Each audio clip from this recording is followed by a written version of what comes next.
Rahalahy sy anabavy ray aman-dreny malala mbola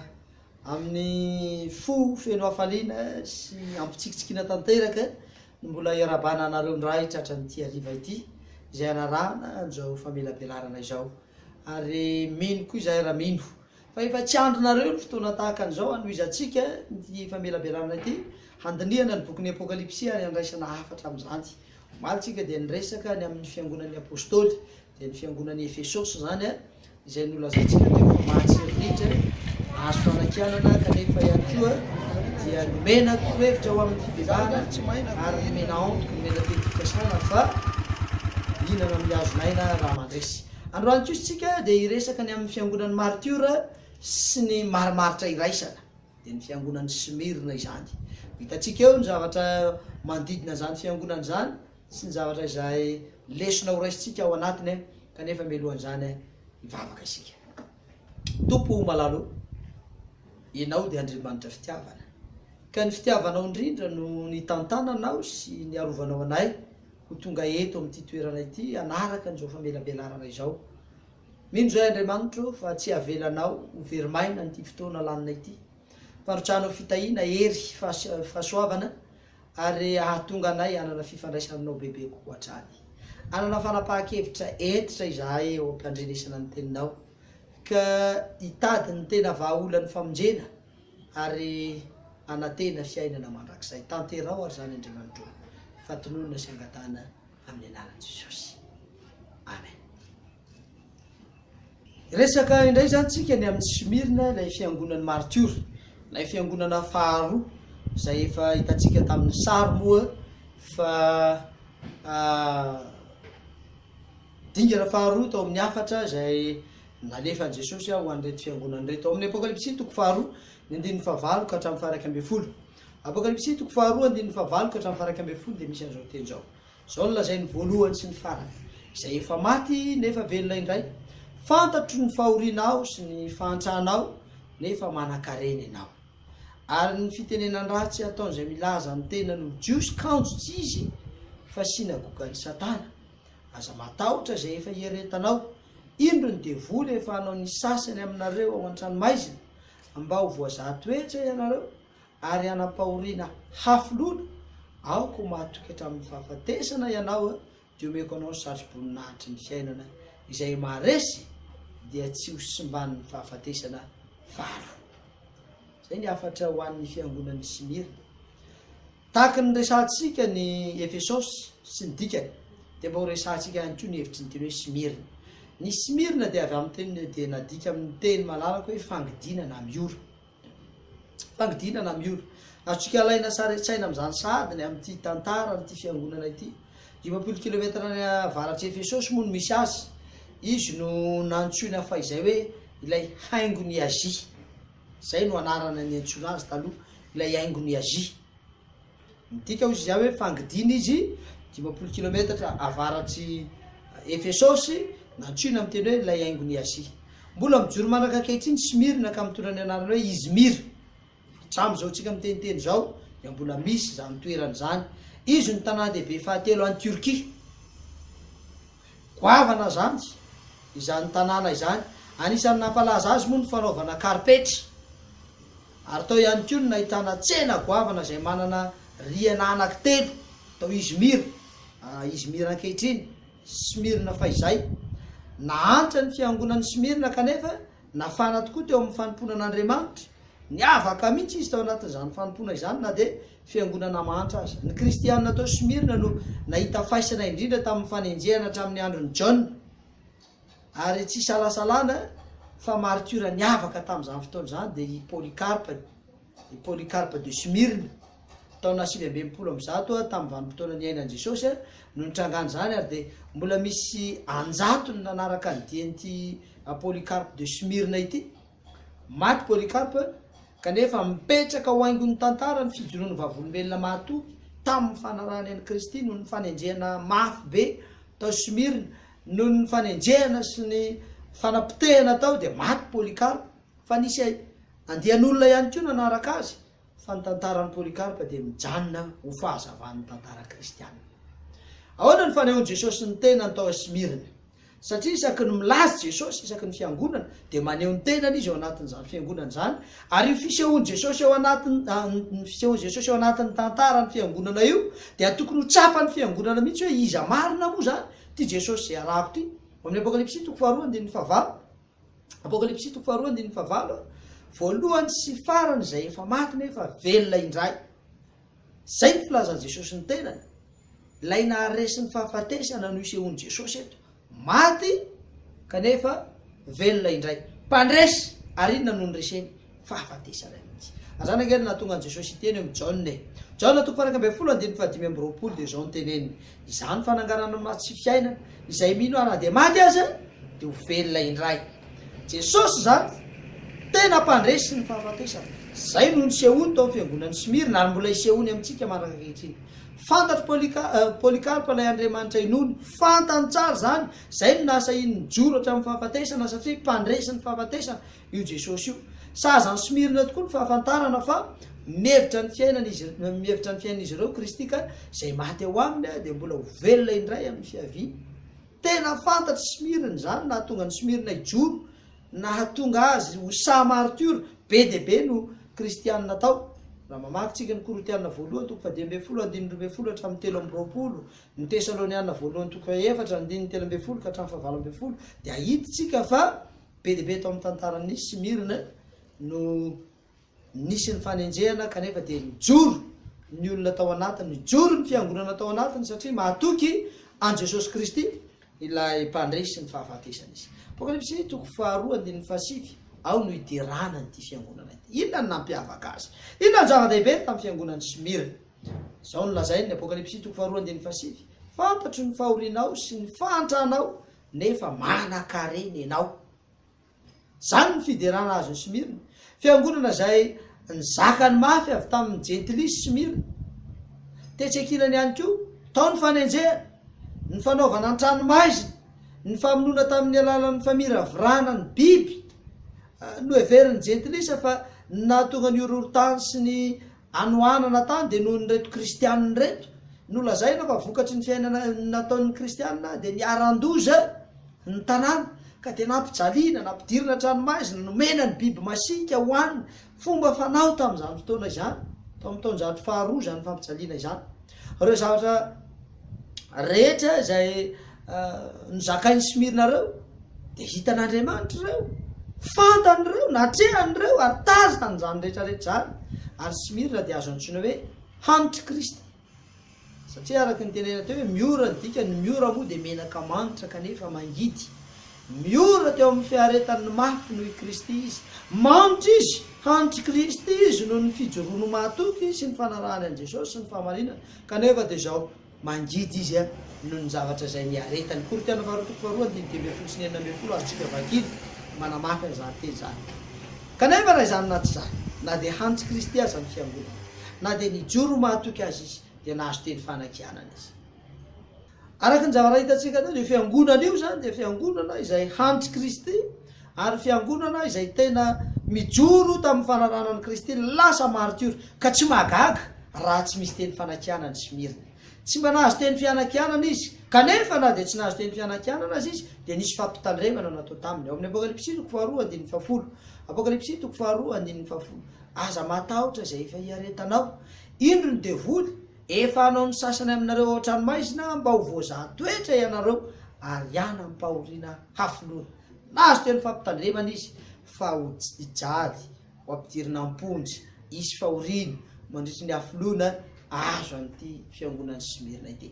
tsy mitsahatra ny fampahoriana sy ny fanenjehana rehefa tena mijoro eo amin'ny fanaranan'ny kristianina ny tena tsy tam'izany andro zany ihany fa hatramin'izao andro tsika zao rehefa tena mijoro manaraka an'Andriamanitra ianao rehefa tena mahatoky ianao de enjehan'ny olona ao ny teny fanakianana ao ny fanaratsiana ny lazaina fa tsy ampafirin'ny ze mpivavaka tsy ampafirin'ny kristianina sy ny sisa enjehan'ny olona ianao hoe halany satria tsy manao ny fanao tsy manao ny fiainana ary zany ny mahatonga ny kristianina sasany ange am'izao vanim-potoana iainantsika zao fa milaza tena kristianina kanefa mangalatra ny fanao zao tontolo zao menatra no matahotsy no ahilikilika de manaraka ny saranga mitovy amin'ny tena saranga mitovitovy karazana amin'ny tena misotro toka sy ny manao ny filanza toy zao dia na ny kristianina aza dia mba manaraka ny reny satria matahotra voahirikiriky matahotra ny voenjy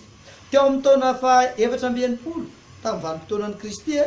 dia hita natetika ny fanenjehana ny kristianina kanefa dia tsy maintsy ny aretana zany tamin'izany fotoana zany tsy maintsy ny aretana ary tao Somirina na vaivay indrindra zany fanenjehana zany kanefa io fiangonan'ny Somirina io dia nijoro ary zay ny nahabetsaka azy ho martyr raha tamin'ny lafin'ny tantara moa jerena dia niatsa tamin'ny Somirina nandritra ny andro vitsivitsy ny fampahoriana faran'izay mafy ka nifandray tamin'ny fanerena hanompo ny amperora Domitien mihitsy zany zavatra zany terena ny fiangonana hanompo an'io amperora io mba hanao ny asa fanompotrampy fa nanoloana zany zavatra mahivaivay sy fampitandremana anazo any Somirina zany nanoloana zany filazana fa hiditra ampoja sy ho ampijaliana izany izy dia misy teny fikasana zay ny raisiny teny fikasana ao amin'ny Apokalipsy toko faharoa Apokalipsy toko faharoa ka ny 10 tapany faharoa sy ny 10 toko faharoa azafady Apokalipsy toko faharoa ny 10 tapany faharoa sy ny 10 aoka ho mahatoky hatramin'ny fahafatesana ianao dia omeko anao ny satroboninahitry ny fiainana izay maharesy dia tsy ho somban'ny fahafatesana faharoa eo misy eon'le fandresain'i Jesosy eo amin'ny fahafatesana zay maharesy dia tsisy eony ny fahafatesana faharoa teny mamindrindra nge zany teny mamindrindra zany miandry ny Somirina zany dia ny fanomanana n'Andriamanitra azy ho amin'le fiainana mandrakizay fiainana mandrakizay tsy manam-pahataperana amin'ny fijoroany mo mahatoky amin'ny fiaretana ny fanenjehana dia men'Andriamanitra teny mamy fiangonan'ny Somirina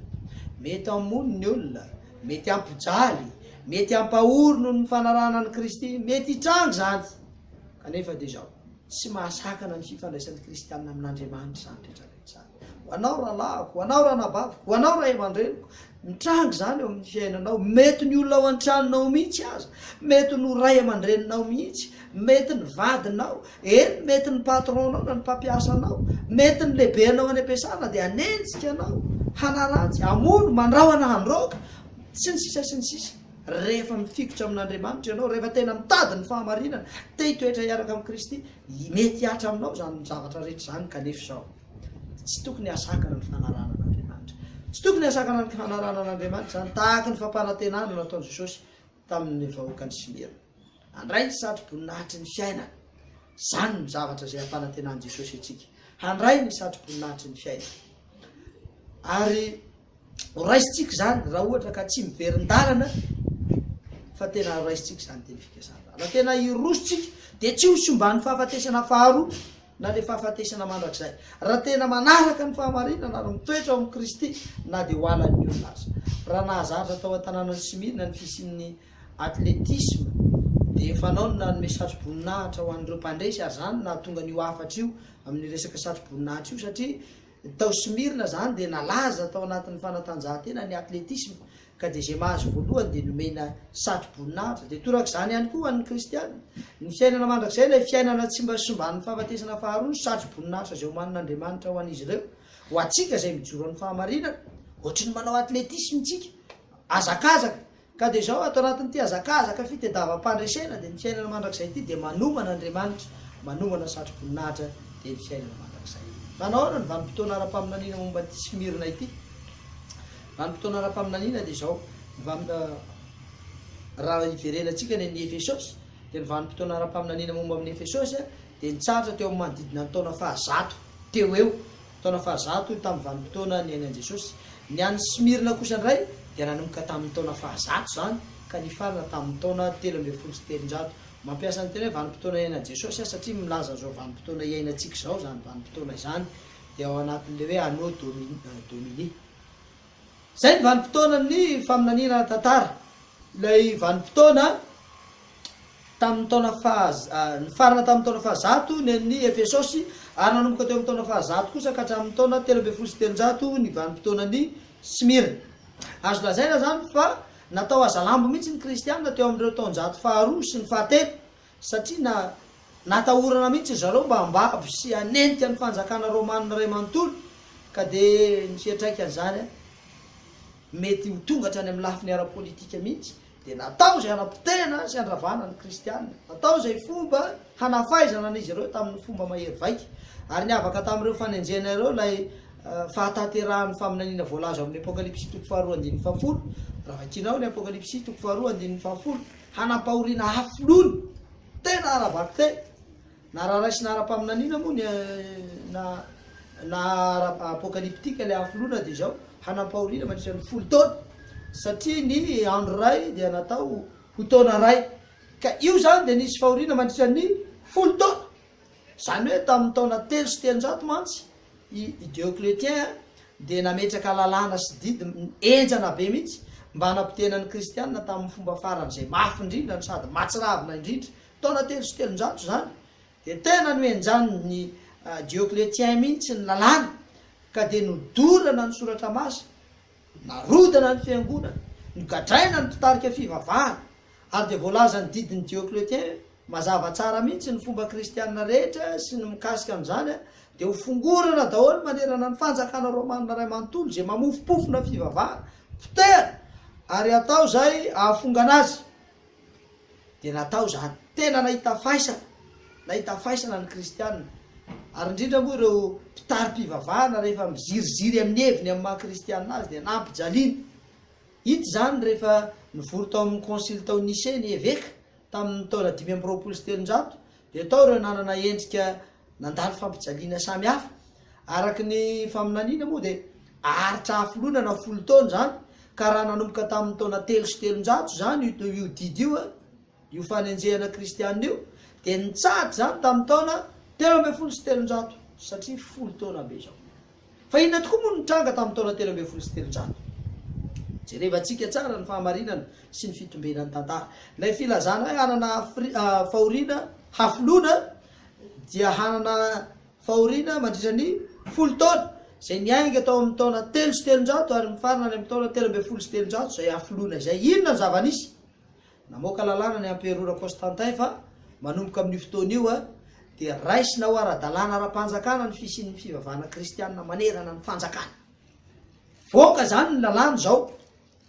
taona 3 sy 300 tamin'ny vanim-potoanantsika iainantsika zao dia zao ho raisina amin'ny fomba ofisialy ho ara-dalàna ny fivavahana kristianina manerana ny fanjakana ray manontolo. Foana manomboka hatreo ny etraketraka sy ny fampahoriana ary ny fanenjehana nahatsa tamin'ny kristianina nanomboka tamin'ny taona 3 sy 300 nalalaka ny kristianisme. Tsy nijanona hatreo ny fifandraisan'ny dia Constantin tamin'ny kristianina fa dia mbola niova ho kristianina koa izy tamin'ny taona 3 sy 300. Ilay emperora Gentilice, ilay emperora tsy nahalalan'Andriamanitra dia tonga kristianina tamin'ny taona 3 sy 300. Nanao ahoana kosa ny fiangonana rehefa niala tamin'ny vanim-potoana ny fanenjehana dia niditra tamin'izay marimaritra iraisan'ny fivavahana sy ny mpitora ara-panjakana romanina izay. Ity lalàna navoaka ity mantsy zay manafoana ny fanenjehana kristianina, manafoana ny fampijaliana ny kristianina, filazana amin'ny fomba ofisialy fa ekena ara-panjakana ny kristianisme dia misy zavatra tao ambadika tao ary nisy fifanarahana zay natao matoa azo tanterahana zany zavatra zany. Dia ho resantsika i Pergamosy ilay fiangonana nanao marimaritra iraisana. I Pergamosy zay midika hoe fisandratana niala tao amin'ny vanim-potoanan'ny Smirna izany isika. Hiditra ao fiangonan'ny Pergamosy voaresako amin'ny apokalipsy 2:2 ka hatramin'ny 7. Pergamosy mira fisandratana ny dikany. Izy io dia tanàna miorina eo ambonin'ny vatolampy sy avoana anankiray zay tanànan'ny Pergamosy. Avo zany ny toerana misy azy. Izy ny renivohitry Roma fa izay ary tany amin'ny faritany Azia tany moa no misy azy araka nyfantatsika teo hoe tao Azia Minora ireto fiangonana fito reto. Tanàna nanan-karena be izy ary foiben'ny fanompoana ho an'ny emperora tamin'ny taona 720 amin'izao vanim-potoana iainantsika zao. Ary hita tao ihany koa ireo karazana fanompo-pivavahana Gentilice. Izy fifangaron-javatra zany tao Pergamosy araky rafitina kely dia zao tanàna miorina eny tendrombohitra izy tao amin'ny taony renivohitry Roma nanan-karena io tanàna io foiben'ny fanompoana ho an'ny emperora izy tany amin'ny taona fa 720 ary dia hitao ihany koa anefa ireo karazana fanompo-pivavahana Gentilice hita tao Pergamosy zany. Anisan'ny nampilazana ny Pergamosy ny fisian'ilay alitara ho an'ny Zeus izay sanganasa ara-javakanto hafa kely tokoa izy io 9 metatra ny alavany 7 metatra ny sakany 12 metatra ny avony tena nanintona olona ny fisin'io altara io ka de be de be mihitsy moa mpizaha tany tonga tany ny akabeazany mpanao heviteny tao de mihevitra fa io lay seza fiandrianany satana ho an'ny mpandinika nyty altara ho an'y Zeus ity izay le lazaiko teo hoe 9 metatra ny alavany tena lava be 7 metatra ny sakany 12 metatra ny avony rehefa nijerena de hoe io mihitsy lay seza fiandrianany satana zay ny fahitan'ny olona azy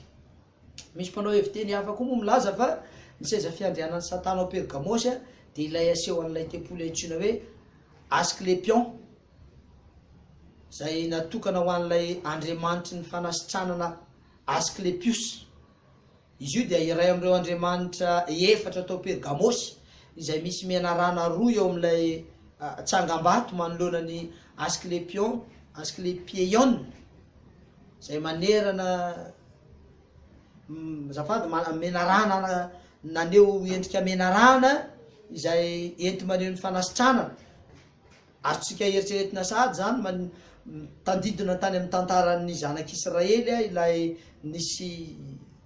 menarana nanaikitra de nanao sary menarana varahana ary de zay mibanjina an'izany de sitrana de naseho ty endrika ity tam'ty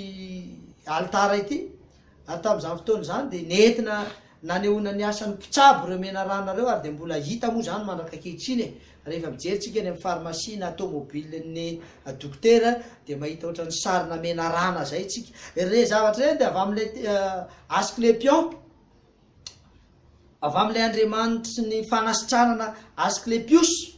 zany nandikanany reny zavatra nitranga tany Pergamosy hitatsika am'izany zany ty tantara ara-baiboly ty nge fa zavatra mitoy ary tsy azo ialana mihitsy fa mbola hatrehantsika ankehitriny nalaza ihany koa ny tanànany Pergamosy tamin'ny fananana tranomboky lehibe zay nitahiry karazam-boky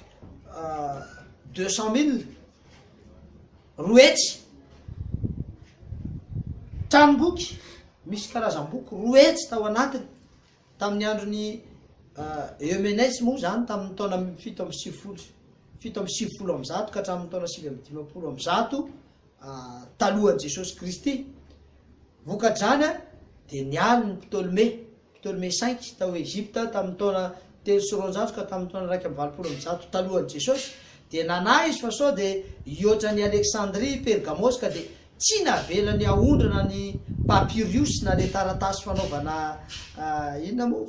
fanaova-tsoratra tam'izany fotoana zany zay avy tao Egypta no io fialonana io de ny sakanany zany de nahita hevitra nefa zareo tao Pergamosy de namorona takelaka fanoratana rehetra hoe parchemin izy na le hoe Pergamenos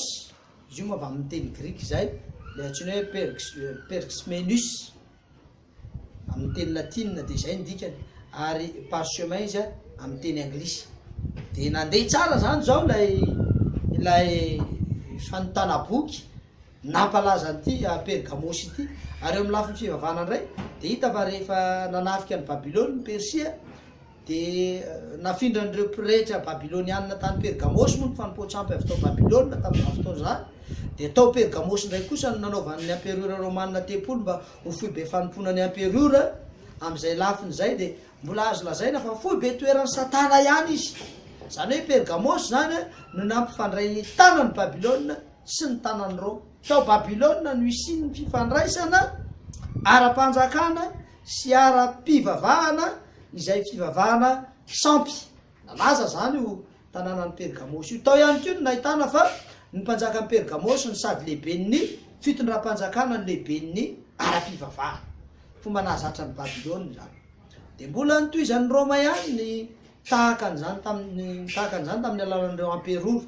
nanomboka tamin'ny Julien sy Augustus ary takeo aoriana de ny papa tao Roma indray no nanohy an'izany fomba zany hoe sady mitondra ny fivavahana no mitondra ny fanjakana teo amin'ny lafin'ny tantara kristianina de voalaza fa navelany zareo azo vahana tao amin'ny fiangonana ny fanompoatsampy sy ny fitondrantena ratsy kanefa de nisy ihany moa reo nijory tsara ho martiora tamin'izany fotoana zany na de efa nanomboka nahazo vahana be azy tato anatin'ity sehatra ity io fanarahana maromaritra iraisan'io de ny fomba mpivavahana zay nampidirana fomba fanao jentilisa de misy fahavetavetana be mihitsy zay zany ny zavatra nisy tao Pergamosy nendrika nisehoana tao nampalaza azy nitranga ny zavatra rehetra tao de ohatrohatran'izany zay azonao eritreretina sady zany hoe sarotra ny vanim-potoana ny aina nyity fiangonana Pergamosy ity de ahoana ny fanehoan'ny Kristy ny tenany tao Pergamosy manoloana zany toe-javatra zany izany hoe mpitondra fanjakana sady mpitondra fivavahana izay idiran'ny maromaritra iraisana ara-pivavahana ka isin'ny fomba fanao jentilisa toerana manan-karena ary fohy be fiaonan'ny amperora sy ny sisa izany de zao ny anehoan'i Jesosy ny tenany amin'ny Apokalipsy 4:12 ilay manana ny sabatra roa lela maranitra eto de tsetsatsetsatsyaritra no ilazana eto fa ty mampiasa ny sabatra fitaovam-piadiana moa ny miaramila romana izay azon'izy ireo tamin'izany fotoana zany de tsy afa miala mihitsy io ihany koa ny fitaovana entina mahatanteraka ny fitsarana rehefa manao fitsarana izy zany hoe ny sabatra zany de fitaovana nalaza tao Pergamosy io ny fitaovam-piadiana ampiasain'ny miaramila amin'ny ara-panahy Jesosy no manana ny sabatry ny fanahy de ny tenin'Andriamanitra zany zay no lazany Jesosy ny tenan'ilay manana ny sabatra roa lela eny am-pelantanany de tsy inona fa tenin'Andriamanitra tatsika ny Efesiana 4:7 sy ny Hebreo 4:12 milaza an'izany tenin'Andriamanitra ilay sabatra roa lela zay manana ny tenin'Andriamanitra ka manana ny Jesosy de tsy afaka irosaina mihitsy ka sady andany amin'ny ratsy no andany amin'ny tsara tsy manao an'izany ny olona zay tena mifikotra amin'ny tenin'Andriamanitra hatrany am-boalohany no efa nampahalalany Jesosy amin'ny Pergamosy zany hevitra zany tamin'ny nanehoan'ny tenany ho ilay manana ny sabatra roa lela maranitra eo am-pelantanany fa am'izao vanim-potoana iainantsika zao nge mbola betsaka lalasana vava ray aman-dreny malala ny olona milaza tena kristianina kanefa mbola manompo sampy mbola mamonjy doany mbola makany amin'ny dadarabe mbola mitety mpanao sikity sy ny sisa zao olona milaza mahay atsarana rehetrarehetra zao ary anany na olo manasitrany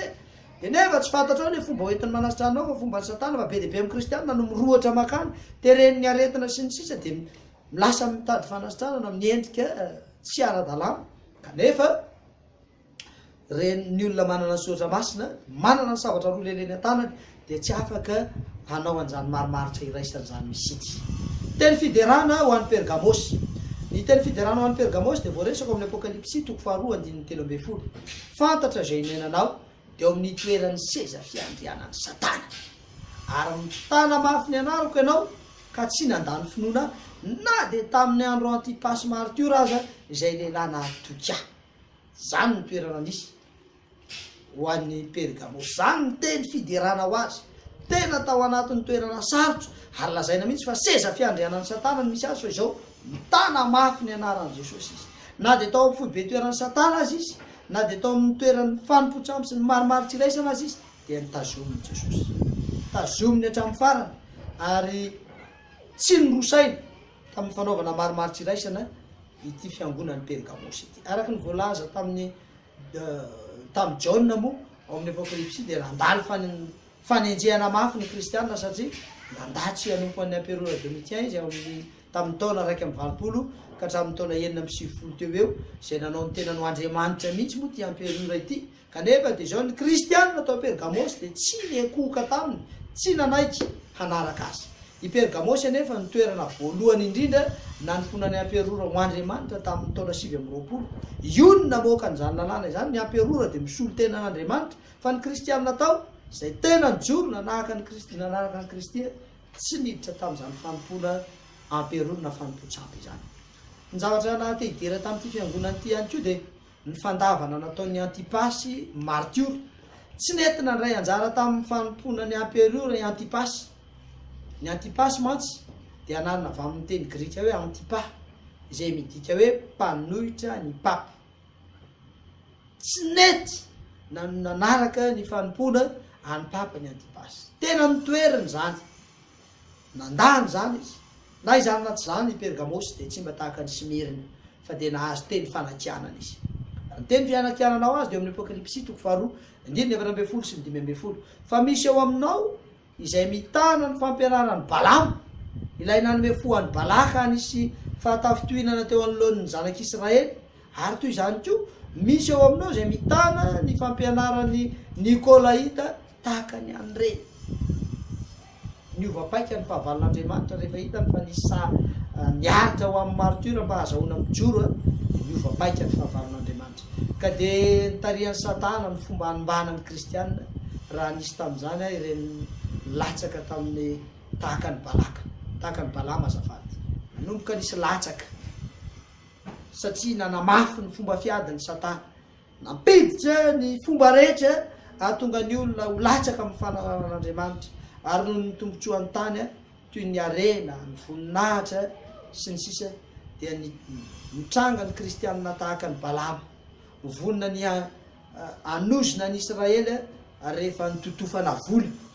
raha jery ny tantaran'ny Balama moa tsika dia midina any amin'ny jery any amin'ny Nomery toko faharoa amby roapolo ka hatramin'ny fahadimy amby roapolo dia Nomery toko faharaiky amby telopolo manomboka amin'ny andiny telo amby folo ka hatramin'ny fahenina amby folo dia ahitany tantaran'ny Balama isika fa tafiditra tao amin'ny fiainany zanak'Andriamanitra izay hitany Jaona izany tao amin'ny fiangonan'ny Pergamosy dia nanjary nisy karazan'olona tahaka an'izany ary mbola i Balama ihany koa nge no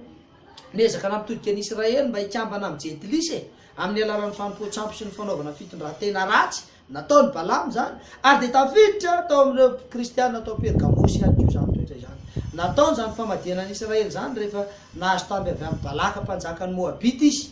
rehefa nitambatambazana vola sy hareny Balama dia nanao ny fomba rehetra hitarihana ny zanak'Israely amin'ny fanompoan-tsampy ny voka-dratsin'izany dia nahafangaron'ny Israelita tamin'ny fanompam-pivavahana hafa ny fivavahana amin'ilay Andriamanitra tena marina ary dia nanjary ny fandray tanana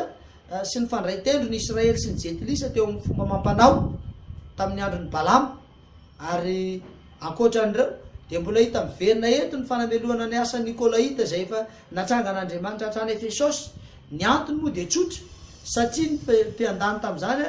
dia nirona ao amin'ny fampianarana ny olona hanana fiainana amin'ny libara nofo tsy feheziny didin'Andriamanitra mitarika ho amin'ny filana sy ny fahafinaretan'ny nofo zay ny fampianaran'ny Nikolaita dia nirohitra nakany koa ny kristianina zany hoe lasa sady nahazo ny fampianarana fomba ny Balama izay manodina ny fampianarana hifandray amin'ny fomba Jentilisa no sady manao ny fiainana kristianina hitadiavam-pahafinaretana hifanaraka amin'izao tontolo izao zay ny olana tao Pergamosy dia nampitandremin'Andriamanitra ny fiangonana nampitandreminy araka ny Apokalipsy toko faharoa andiny enina ambin'ny folo ka dia beba fa raha tsy zany dia ho avy aminao faingana ka amely an'ireo amin'ny sabatry ny vavako araka ny resantsika teo Jesosy dia niseho naneho ny tenany olay manana ny sabatra roa lela teny an-tanany raha tsy mibebaka zany ny fiangonana dia ho avy amin'ny sabatra ny vavan'i Jesosy ny fibebahana dia mitarika ho amin'ny fiainana fa ny tsy fibebahana kosa dia mitarika ho amin'ny fandringanana ary Jesosy ilay maneho ny tenany io manana ny sabatra roa lela dia ho avy amin'ny fandringanana raha ohatra ka tsy mibebaka an'io maneho ny fitsaran'Andriamanitra ny sabatra izay mivoaka vao amin'ny vavan'i Kristy maneho ny fitsaran'Andriamanitra ary ilay sabatra izay tenin'Andriamanitra dia ho tsaraina amin'ny alalan'ny tenin'Andriamanitra ny olona ny Apokalipsy 9:10 sy ny 2:20 ny Isaia 2:1 azafady andiny faefatra fa ho tsarainy amin'ny fahamarinany ny malahelo ary omeny rariny ny mpandefitra amin'ny tany ary ameliny ny tany amin'ny tsorakazo ny vavany izy zany ny zavatra hitranga eo amin'ny fitsaran'Andriamanitra ho an'izay tsy mibebaka ho an'izay tsy miverina amin'ny fahamarinana ho an'izay manafangaro ny fomba mpivavahana amin'ny fomba fanao Jentilisa ho an'izay mivavaka ihany fa mbola mitady ny fahafinaretan'ny tany sy ny filany izao tontolo izao rehefa tonga ny fitsarana rehefa tonga Jesosy Kristy dia hitsara nyreo izy ary andringana ny fiangonana tahaka an'izany tiako no milaza amintsika raha lasana bavy ray aman-dreny malala izay manaraka ny famelabelarana ity fa tsy resaka mandeha fotsiny zao resaka izao fa fampiomanana ary ho anao izay mandre an'izany teny zany dia tokony heritreritra lalina hoe amin'ny fiangonana iza moa zany zao no misy ahy so dia anarany fotsiny any mivavaka sy kristianina sy miditra am-piangonana fa ny fanaon'izao tontolo izao filana fahafinaretana fitedavana fifaliana sy ny fiadanana amin'ny alalan'ny fomba mampanao dia mbola hiainana izany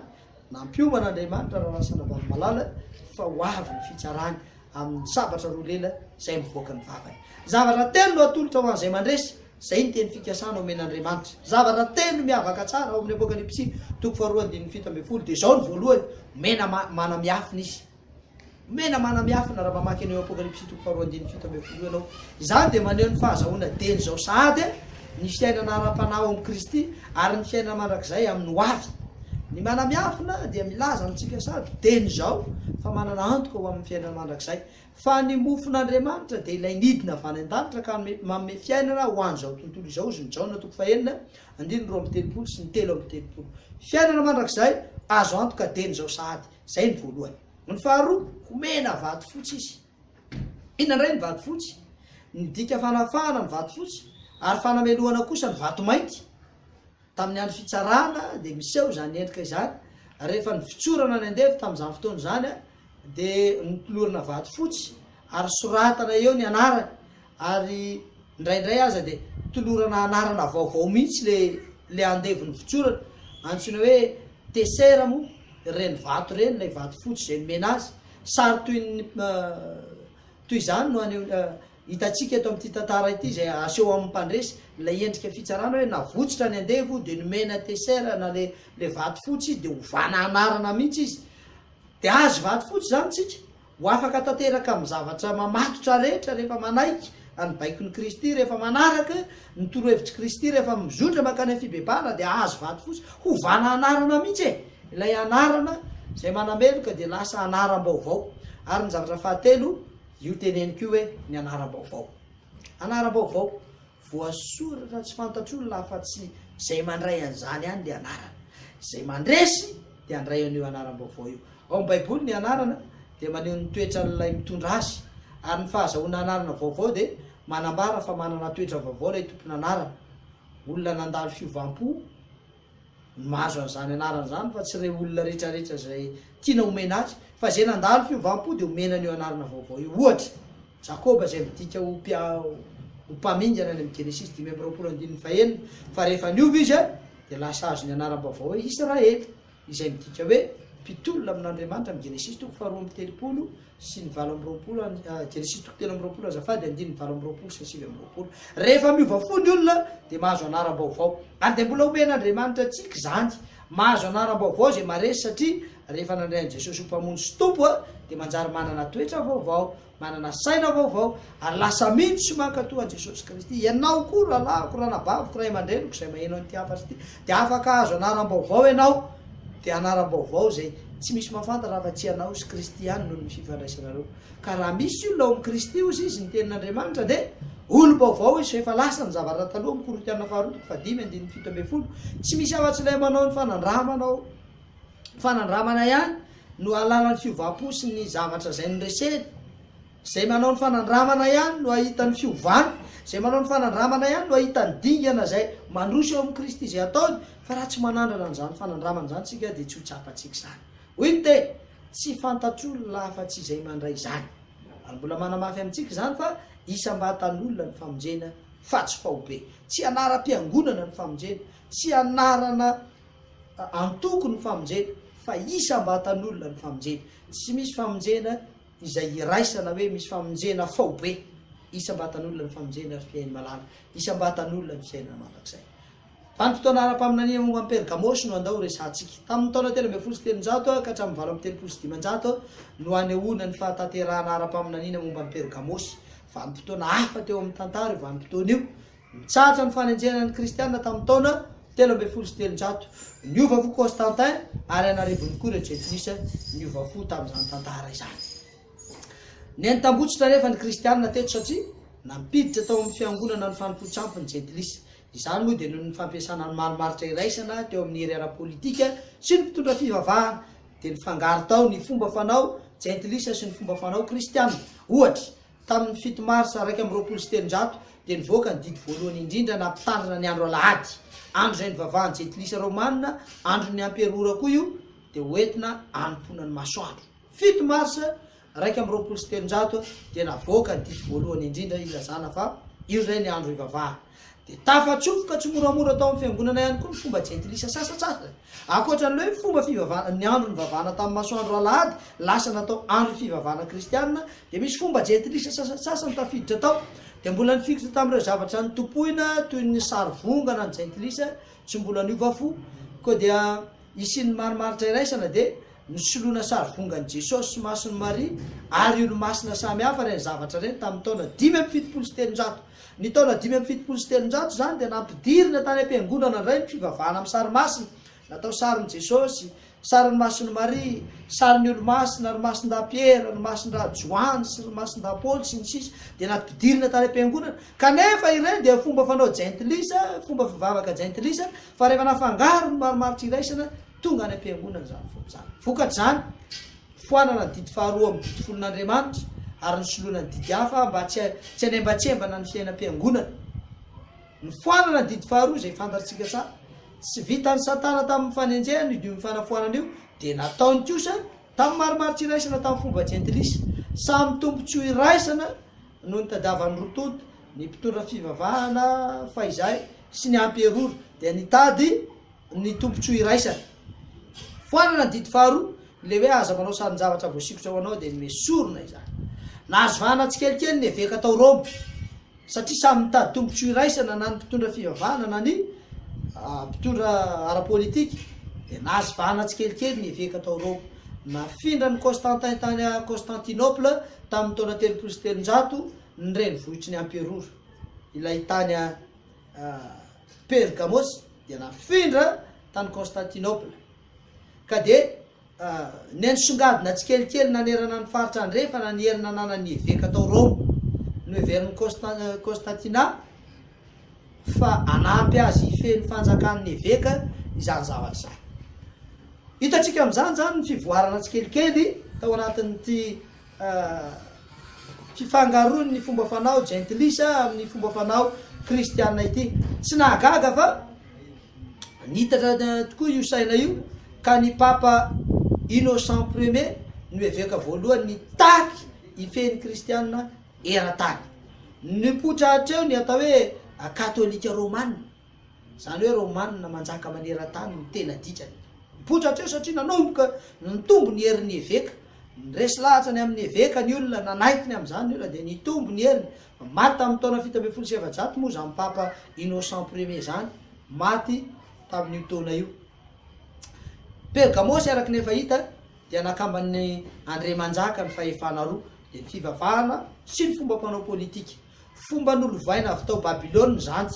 nampitaina tao Pergamos ary nahatratra ny Roma ray manontolo mihitsy. Oviny izy io tanteraka tamin'ireo eveka tao Roma izay tsy nanana fahefana fa tsy teo amin'ny ara-pivavahana ihany. Ovina ny tanteraka ary ahoana ny zava-nisy. Tamin'ny taonjato fahadimy io dia efa maro ireo foko barbariana no nanaiky an'i Roma afa-tsy Eriol sy ny Vandale ary ny Ostrogotiany. Nitady mafy tamin'ny Romanina sy ny Papa, niady mafy tamin'ny Romanina sy ny Papa i Jean Chéric izay foloan'ny Vandale dia nihevitra mihitsy azy izy fa hanono ny fampianaran'ny Roma amin'ny fampianaran'ny arianisme. Dia nidorany Roma ary nisakatsakana ny fahefan'ny Roma izay efa teo am-pelantanan'ny Papa moa tamin'izany fotoana zany. Nisakatsakana nataony izay fomba izay tsy ahatanteraka azy ary ela nefa voatosika ihany reto barbarianina reto. Ka dia mpitaritafika Belisarius avy tamin'ny Empereur Justinien nandresy sy nandroaka ny Vandale sy ny Ostrogoty tamin'ny taona 430. Ohatr'izay ny tantara izay nisy ary nanomboka hatreo dia fahefana feno no azon'ny Papa tao Roma. Maria na fahefana moka didy talohan'izany moa ny Empereur Justinien ka tamin'ny taona 335. Andro ny lazana fa ny evekan'ny Roma no manana fahefana ara-pivavahana manera ny faritra rehetra dia mazava ho azy fa teo am-pelantana ny fiainam-pirenena satria ao an-damosiny ny Empereur. Manana fahefana feno ireo eveka, manana fahefana feno ara-pivavahana ary manana fahefana ara-politika ihany koa. Tena fisandratana araky ny hevitry ny anaran'ny Pergamos no hitatsika tamin'ity vanim-potoanan'ny Pergamos ity, fisandratana ara-nofo satria lasa nalaza ilay fiangonana anjena kanefa ny anitotongana ny ara-panahy. Nalaza ilay fiangonana fa nitotongana ny ara-panahy, niembotra ny fiangonana ary dia tanteraka ilay faminanin'ny apôstôly ao amin'ny Tesalonianina faharoa toko faharoa andininy voalohany ka hatramin'ny fahatelo. Tesalonianina faharoa toko faharoa andininy voalohany ka hatramin'ny fahatelo. Ary mangataka aminareo zahay rahalahy ny amin'ny fiavian'i Jesosy Kristy tompontsika sy hanangonana antsika hoe aminy. Aza mety ho fitahan'ny olona akory ianareo fa tsy ho avy zany raha tsy efa tonga aloha nisy fiamorana. Tonga ilay fiamorana tao Pergamos. Iseho ilay lehilahinota dia ilay zanaky ny fahaverezana ilay manohitra ka manandrantena ho ambony noho izay rehetra atao hoe Andriamanitra na izay ivavahana ka dia mipetraka eo amin'ny tempolin'Andriamanitra izy ka manao ny tenany ho Andriamanitra. Mazava be zany resaka izany fa tamin'ny andron'ny Pergamosy de tanteraka io tamin'ny taona 700 tamin'izao vanim-potoana erantsika izao dia ny anarana hoe eveka ny nentin'ny mpitondra mitarika ny fivavahana kristianina, mifereo antsoina hoe presbytera na loholona mitondra fiangonana iray eo an-toerana sy ireo episkopô loholona amin'ny fehifaritra iray misy fiangonana maromaro. Io anarana eveka io no nentina nanaovana an'izany zavatra rehetra zany fanompoam-pivavahana izany. Nanodidina ny taona nanjakan'ny Constantin kosa indrindra rehefa ny nahazo vahana ny fahefana ara-panjakana sy ny ara-pivavahana mitambatra dia nisalorana ny anarana hoe Papa Ray Masina. Taty aoriana dia nampidirina ny anarana hafa toy ny hoe mon père na ny mon père. Tafiditra tao amin'ny fiangonana zany anarana izany arak'ilay faminaniana tary teo hoe maka ny seza fiandrianan'Andriamanitra mihitsy ilay olombelona milaza ny tenany ho Andriamanitra dia tena lasa hafa mihitsy Papa Ray Masina, mon père na ny mon père. Matio 7:27 sy 12 haza milaza olona ety an-tany ho rainareo fa iray ihany no rainareo dia izay any an-danitra fa izay manandra tena no ahetry ary izay manety tena no asandratra. Kanefa dia natao ny anarana mon père. Ary hitantsika amin'izany fa ireo zava-mitranga ankehitriny tafiditra ao amin'ny fiangonana ngera lasa nabavy ry mpiaino malala dia zavatra efa hitan'ny Baiboly mialoha reny rehetra ireny. Ary raha tena mandinika ny Baiboly isika ary mijery an'izany mitrangan'ny zavatra ankehitriny dia hisokatra ny saintsika sy ny fahalalantsika ka handray fanapahan-kevitra isika hoe ho aiza marina moa ty fiangonana izy ty, ho aiza marina ty tantara mpiainana kristianina ity, inona ny zotra izay arahana izy ity. Fa Andriamanitra mitaona antsika ho amin'ny fibebahana, Andriamanitra mitaona antsika ho amin'ny fahamarinana. Inona kosa fombarany Tiatira teo amin'ny tantara. Zany no arahantsika ao amin'ny fandarana manaraka fa ny androany dia maniry ianao any mba handray fanapahan-kevitra vaovao, handinika ny tantara ary hieritreritra ny tantaran'ny Pergamosy ilay fiangonana izay nijoro tamin'ny mahamarika azy kanefa nitotongana ny ara-panahiny satria tafiditra tao ny marimaritra iraisana dia niaina ny fiangonana ny fiainana gentilisa, tafiditra tao ny fanovana ny andro ifanaraka amin'ny andro fivavahana gentilisa, ho tafiditra tao ny fanompona ny sarivongana tahaka ny fataon'ny gentilisa, ho tafiditra any amin'ny fiangonana ny fampidirana ny anarana ho maka ny anaran'Andriamanitra tahaka n'izay efa nitononona teo. Ianao raha lasa anabavy ray aman-dreny malala no mandinika ka handray fanapahan-kevitra anaraka ny tena fahamarinana. Andao hivavaka isika. Misaotra Andriamanitra ny amin'ny fotoana rehetra omenao ho fampieritsiretana anay ny amin'ny fahamarinana. Misaotra ny amin'ny teny izay atolotra ao hanananay hery ara-panahy ary hitodianay amin'ny lasanay dia ny fijoroana tamin'ny fahatokina. Amin'izao sisa izao tompo malalo mety izy ianao hanome hery anay tokoa mba handehananay amin'ny lalam-baovao, handinianay ny teninao ary amantananay ilay lanitra vaovao sy tany vaovao. Ka tahio reto mpiaino sy mpanaraka nyty famelabelanana ity mba handeha araka ny sitraponao ary hafantatra ny tena fahamarinana izy amin'ny anaran'i Jesosy. Amen.